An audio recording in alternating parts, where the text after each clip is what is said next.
Hi guys, welcome back to my channel. Today I'm going to show you how to save Instagram photos and videos in gallery.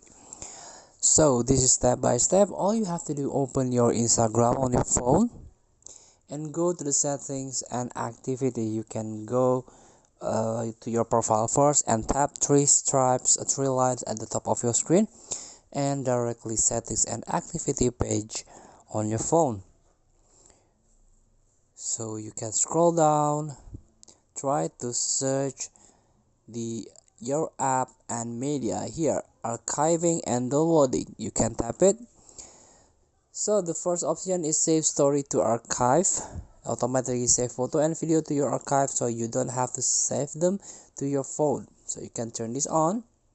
Save live to archive, automatically save your live video to your archive.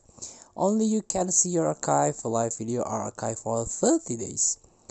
And also this one, you can save your photo and video in gallery by turn this on. Automatically save the unedited photo and video taken with Instagram feed camera to your camera roll.